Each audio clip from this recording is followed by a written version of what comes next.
Okay, hai, bersama dengan Azman Movie. Azman Movie tengah ronda-ronda naik motor ni. Sambil ronda-ronda tu terjumpa pula mesin padi yang lekat di tepi bendang ni. Dia bukan tepi bendang lah, dia macam antara batas. Di tepi batas tu dia lekat di tengah batas tu, ataupun di tengah batas tu lah dia lekat. Tengok belakang tu kan. Dia lekat macam selut liat tu. Dia kering. Dia dalam petok ni semua kering tengok. Tapi tang tu tengok dia jadi kerah tengok.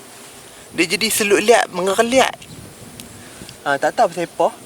Lepas tu tengok padi pun tengok macam nak ranum dah. Tapi mungkin dia pun nak ambil padi lah. Tapi bila nak ambil padi dia lekat. Jadi itulah nak buat macam mana kan. Dia kalau boleh driver pun tak mau lekat. Tapi dia lekat juga sebab dia punya selut tu dia jadi liat mengeliat. Dia tangkap trek tak boleh nak piuh. Okey, dan jadi kita pergi tengok dekat, tengok macam mana. Sebab dia punya trek tu dia balut. Dia balut.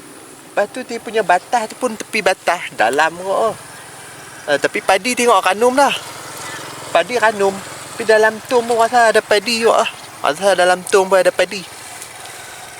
Tapi tak tahulah, mungkin dia nak tarik ke belakang, nak tarik ke depan, kita tak tahulah. Mungkin dia nak tarik ke depan, rasa dia lagi kuih tenggelam dalam lah. Sebab dia jadi dia balut trek kan. Mungkin rasanya tarik ke belakang lah. Tak apa, kita try pergi tengok ke depan. Tak tengok lagi video-video sebelum ni, boleh tengok video sebelum ni. Boleh tekan dekat atas sini ataupun dekat bawah ni. Saya sediakan link playlist Naramen koleksi video. Produk-produk saya guna dan saya pakai. Ni, saya pakai spek mata anti silau ni, UV 400. Bila kita duduk di tengah panas matahari macam ni, tak ada silau pantau sangat. Okey, jaket pun saya pakai jaket yang macam ni. Dia ada penutup kepala di belakang ni. Dia ada zip. Dia juga ada poket di bahagian tepi ni. Okay, jom kita try tengok mesin padi ni. Dia bagi dekat sikit.